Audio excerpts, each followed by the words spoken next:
Hi, kids. All right. I am going to talk to you about the Zeroth Law of Thermodynamics. Sometimes I call this the duh law, as you're going to see why in just a little bit. But the Zeroth Law of Thermodynamics, and really all of thermodynamics, involves heat moving back and forth. Well, how do we measure heat? We measure heat with temperature. And what is temperature? Well, temperature is a measure of the average kinetic energy of the molecules in an object, okay? So hopefully you should have already understood that, but let's make sure that you really understand what temperature is actually measuring. It's measuring the average kinetic energy of all the different molecules.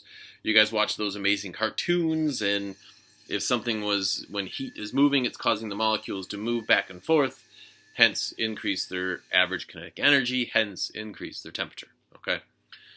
Temperature is typically measured in three different units. It's either Fahrenheit, it's degrees Celsius, or it's Kelvin. Fahrenheit is what we in the United States use, but the story goes is Fahrenheit, when he was coming up with his temperature scale, was trying to kind of come up with a scale that was going to be easy for weather, and then also kind of based on people. And he wanted that the temperature of people to be 100 degrees, but he just wasn't very good at calibrating his thermometer, and hence why it's 98.6 degrees rather than 100. And you might think, well, 98.6, that's kind of weird. And you're right, that is kind of weird.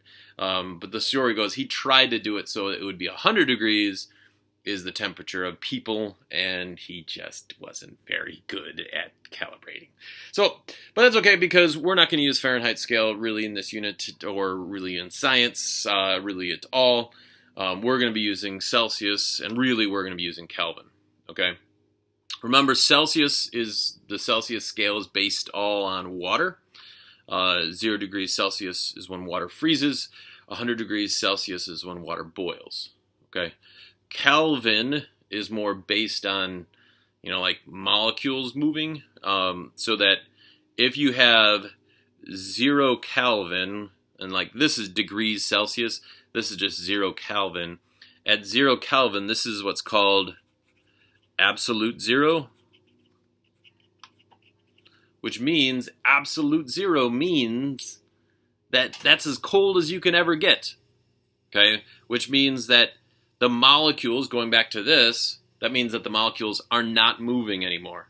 So obviously, like in real life, you can never get to 0 Kelvin because the molecules are always be moving a little bit, okay?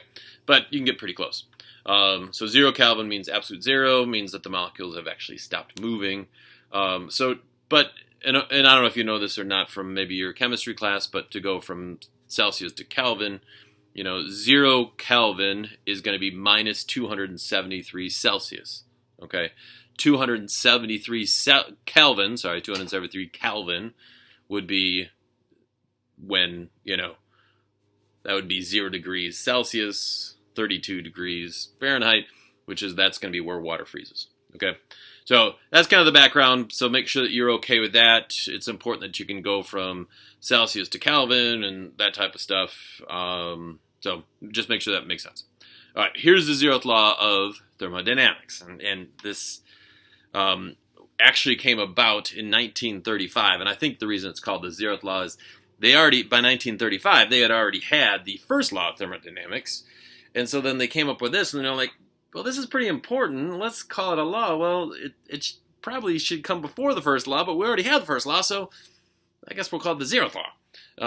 So here it is. Okay, let's say you have a hot object here, and you have a cold object here. Okay, and you have two different objects, and I was to ask you, which way is the heat going to flow? Yeah, duh. It's going to flow from the hot to the cold. It's going to flow that way. And guess what? Duh.